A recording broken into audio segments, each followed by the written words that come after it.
स्मर्तव्यश्चेच्छता भयम्। तस्मात् भारत सर्वात्मा भगवान ईश्वर हरि। हे राजन, तुमने बड़ा ही अच्छा प्रश्न किया है कि जिसकी मृत्यु की ओर जो धीरे धीरे जा रहा हो उसको क्या प्रयास करना चाहिए कि वो अपनी मृत्यु को सजा दे। जैसे कई बार हम सुनते हैं जीवन को सजाना चाहिए, जीवन को सुंदर बनाना चाहिए, तो भागवत सिखा रही है कि मृत्यु को कैसे सुंदर बनाना। मैं बार बार कहती हूँ, जीने की कला फिर भी बहुत लोग सीख लेते हैं, लेकिन मृत्यु की कला हर किसी को नहीं आती। हमारे शास्त्रों में तो ये लिखा है कि 50 के बाद, मीन्स आपकी जब एज 50 हो जाए, 50 के बाद आता है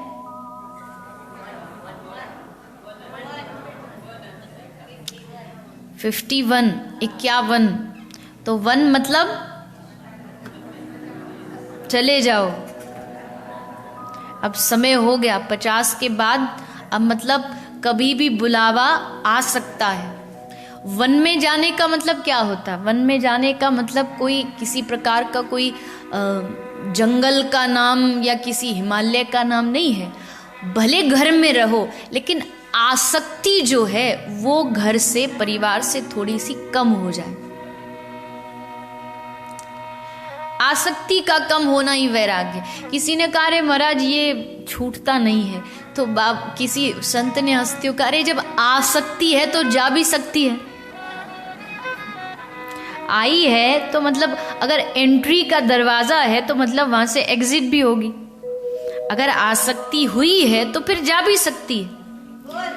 वो जाएगी कब? जब किसी सच्चे संत महापुरुष का आश्रय मिल जाएगा। तो वन जाने का मतलब कि आपका सबसे ध्यान हट जाए और अब मन केवल ठाकुर में लग जाए। मृत्यु आएगी, वन में क्या होगा? वन में कोई आपके साथ रहेगा नहीं, आप अकेले होंगे। मृत्यु होगी तो किसको याद करोगे?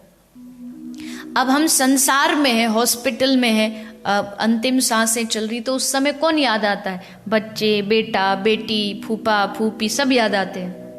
और फिर आजकल तो नया सिस्टम चल गया, वो गेट वेल सून के वो जाते हैं ना वो भी लेके लोग पहुंच जाते हैं कि ये जल्दी हो जाइए ठीक।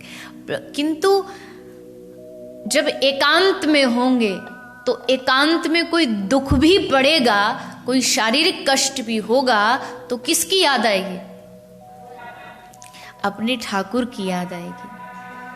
इसलिए मृत्यु सिखा रही है भागवत, मृत्यु का तरीका सिखा रही है भागवत, कि भले आप जीवन में जो भी आपने किया हो, लेकिन कम से कम मृत्यु के समय तो प्रयास करिएगा कि आपका मन गोविंद के चरणों में लग जाए। भक्त कहते हैं ना, हे प्रभु, बहुत सुंदर प्रार्थना है ये, हर किसी को करनी चाहिए। हे प्रभु इतनी कृपा कर देना मेरे ऊपर, इतना तो करना स्वामी, जब प्राण तन से निकले। क्या होना चाहिए? गोविंद नाम लेकर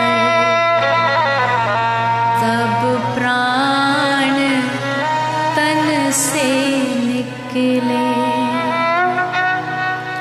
और क्या इच्छा है? तो कहता है, श्री वृंदावन का वट हो, श्री यमुना जी का तट हो, श्री वृंदावन का वट हो, श्री यमुना जी का